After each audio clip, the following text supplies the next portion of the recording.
Hey everyone, in this video we're going to show you the best hip mobility exercise for hip joint pain relief.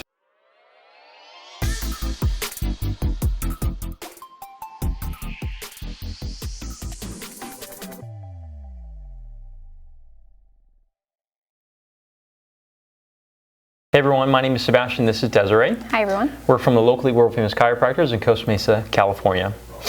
Now, just to make sure that you're on the right video, let's show the location that we're talking about and then we'll demonstrate the mobility exercise. Cool. So location that we're talking about specifically is going to be along the front side of the hip. It's that pinchy hip, or you have difficulty even like we're sitting right now, sitting crisscross.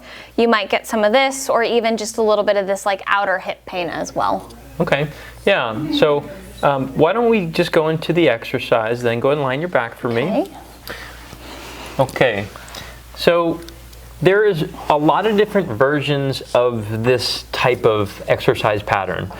This is a hip pattern, okay? And so we're going to do a frog bridge. Cool. So frog bridge. Okay. Got it. Done. Pretty easy, right? Okay. So keep going there. Okay. When you do this, what do you feel? So as I'm going through this, I feel mostly on the back and kind of a stretch here in the front of the hip. Okay. You don't feel any in the hamstrings or the adductors or anything like that? I do not. Okay. What happens if you push a little bit more through this heel here, just really hard? Both heels. Okay, both heels. Yeah. That gets really glutey. Okay. And some hammy. Okay, I'm okay with that. Go ahead and take a break. Okay. So for some of you who aren't really familiar with this or aren't able to fully do it, there are some regressions and progressions that we can do. That was a progression to make it a little bit harder. We say it's adding tension. Another thing we can do is just scale it back and give her a little bit extra supports. And so go ahead and place your hands on the floor like you're a little starfish. The starfish? Well, let's go the other starfish. That was better starfish. The starfish. So I don't think she was actually trying to cheat on the other ones, but now I'm going to encourage her to cheat. Okay. Can you go ahead and throw the floor across the world? Okay. Well, I don't know where everyone's at. I was going to say China. So go ahead and push the floor to China for me. Floors to China. There you go. Push so hard that you actually bridge yourself up. There you go. Can you hold the floor down as you go through the exercise? So what this does is a couple things. Number one, it probably makes it easier for you to actually go higher, right? I agree. Because not everybody can go the whole distance. But also it allows her to engage her core a little bit more, because as she pushes hard, she has to engage her core. Okay, go ahead and come to the bottom. Now I see Desiree doing one thing. She's cheating me out of something right here a little bit. And so go ahead and come up for me.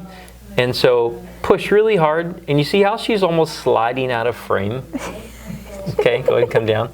So she's trying to cheat with her quads is what's happening. She's slowly extending her knees. All right. So can you go ahead and push to the floor? Okay. But also push your heels down through the floor too. So what this does is it keeps her a little bit more honest of actually pushing down, and her body's reaction or result is pushing up, not across the room.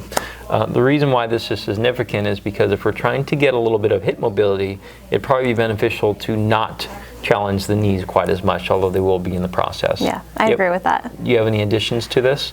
One thing that some people might find too, if you just kind of paid attention to foot position here, I'm kind of on the like inside edge of my foot. If you have any history of ankle injury, it can be really uncomfortable.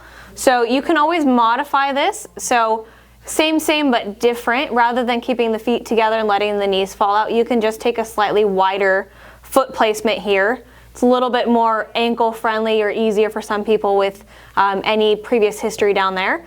And then you can basically get the similar effect where you have the knees falling out and you're still driving through the ground to get through this movement. Yeah, and this can work well for people who have dealt with hip impingement or hip FAI, as well as some forms of hip arthritis. This may not work well for people with like labral pathologies, large labral pathologies and so on, but so you have to make sure you actually get the right exercise suggestion for you and get it coached appropriately, because if it's not hard enough, it's not going to do anything for you. Okay. So if you guys are looking for help, we have virtual and in-person services. The link is in the description below.